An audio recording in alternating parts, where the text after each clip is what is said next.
Assalamualaikum warahmatullahi wabarakatuh. Selamat pagi, selamat siang, selamat malam. Anak-anakku sekalian, kembali berjumpa bersama Ibu masih di mata pelajaran dasar-dasar pengembangan perangkat lunak dan game untuk kelas 10 PPLG yang kali ini akan membahas mengenai dampak positif dan negatif selama bermain game. Mari kita simak bersama video pembelajarannya berikut ini.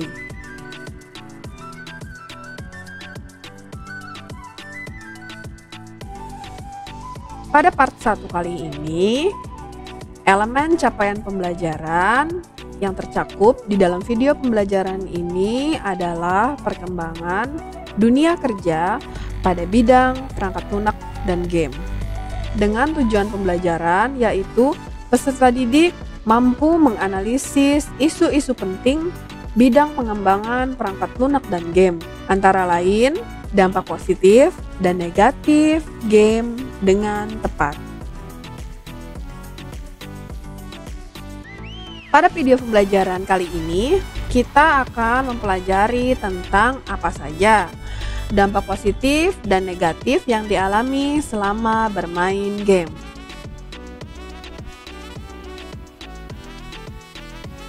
Apa itu game? Atau kalau di bahasa Indonesia kan tulisannya game ya. Menurut International Game Development Association atau IGDA, game adalah suatu kegiatan dengan beberapa rules atau aturan dan juga tujuan. Game merupakan bentuk permainan di mana seringkali, tapi tidak selalu, melibatkan konflik, baik dengan pemain lain, dengan sistem permainan itu sendiri, jadi melawan permainannya sendiri ya, atau dengan acak, nasib, atau keberuntungan. Kemudian menurut J. Huizinga dalam karya klasiknya yaitu Homo Ludens pada tahun 1938, memberikan definisi permainan adalah aktivitas yang berlangsung dalam beberapa batasan ruang dan waktu dalam urutan yang terlihat berdasarkan kepada urutan yang secara bebas diterima dan di luar lingkup kebutuhan. Game ini kini bukan hanya menjadi sebuah hiburan ya bagi berbagai kalangan. Saat ini game banyak sekali dinikmati. Namun sesuai dengan perkembangannya, bermain game saat ini pun sudah menjadi semacam hobi ya yang dilakukan baik oleh anak-anak, kemudian orang muda sampai juga orang tua dengan berbagai latar belakang suka bermain game. Bermain game ini terkadang memang bisa membuat kita terlepas dari stres, tapi kita juga harus berhati-hati saat bermain game karena bisa jadi juga stres kita malah bertambah saat game yang kita mainkan tak kunjung dapat kita selesaikan.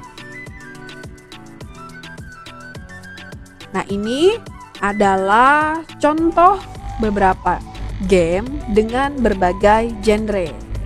Ada Pac-Man. Ayo, siapa yang pernah main Pac-Man?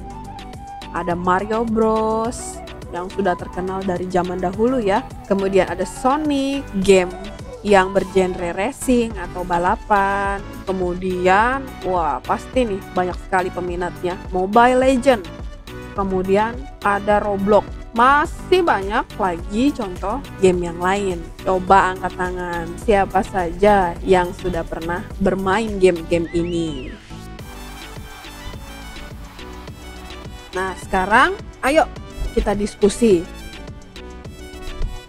Jadi, bermain game ini memang memiliki dampak positif dan dampak negatif yang dialami oleh pemainnya. Untuk menghindari segala dampak negatif ini pun, kita harus bermain game dengan taraf atau durasi yang normal-normal saja. Lalu apa saja sih sebenarnya dampak positif maupun dampak negatif yang terjadi saat seseorang bermain game.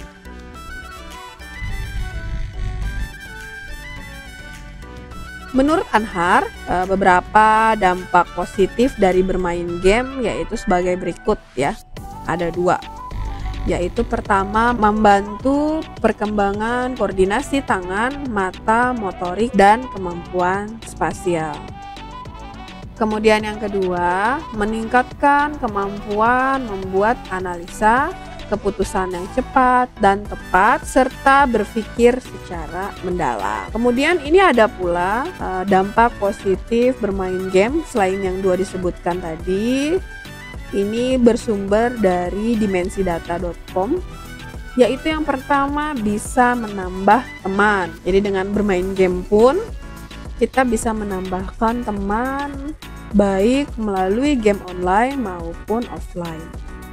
Kemudian yang kedua, membuat pola pikir semakin cepat, sama seperti yang disebutkan Anhar tadi ya. Kemudian yang ketiga adalah meningkatkan kemampuan berbahasa asing, terutama berbahasa Inggris.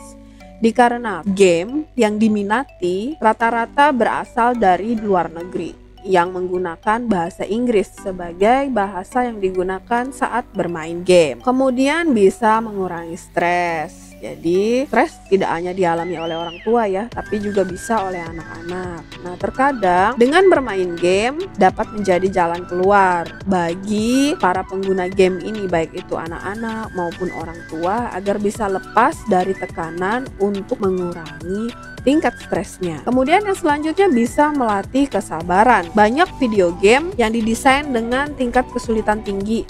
Nah, jadi pada saat game itu dimainkan, bahkan seorang gamer ahli pun butuh berminggu-minggu atau berbulan-bulan untuk menyelesaikannya.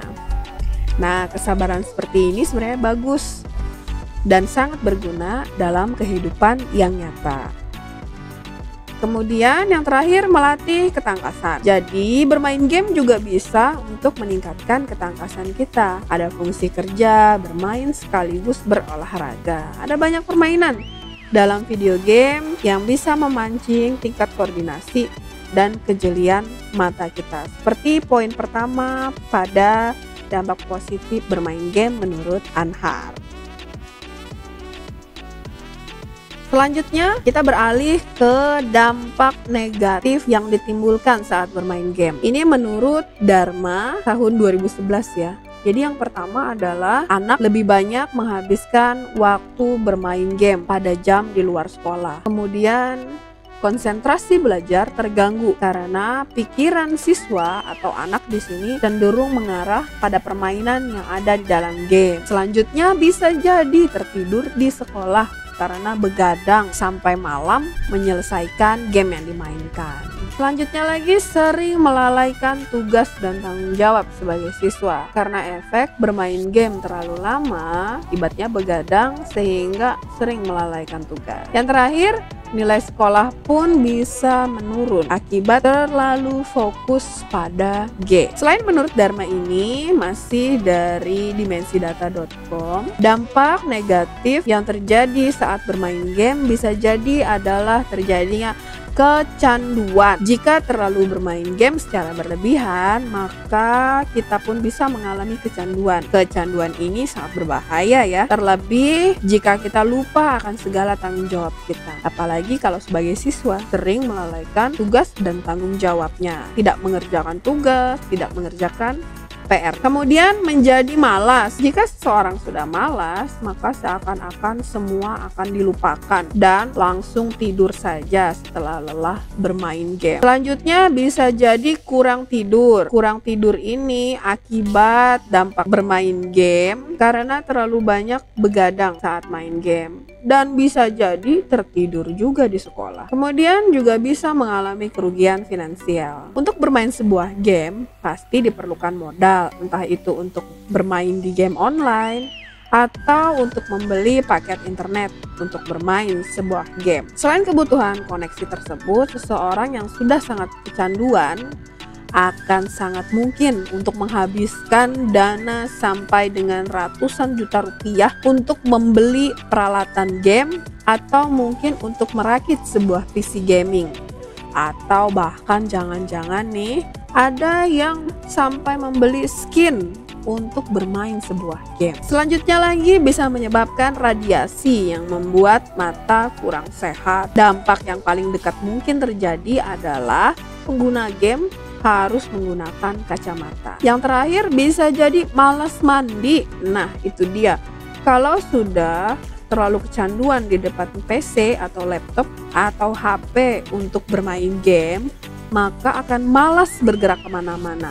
Akibatnya malah jadi malas mandi, malas kemana-mana, dan hanya berdiam diri di tempat saja. Ayo, kira-kira dampak mana yang kamu rasakan setelah bermain game?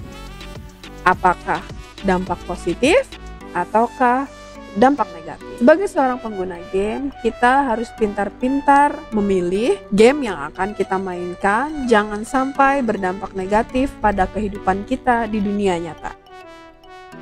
Demikian video pembelajaran Ibu pada kesempatan kali ini.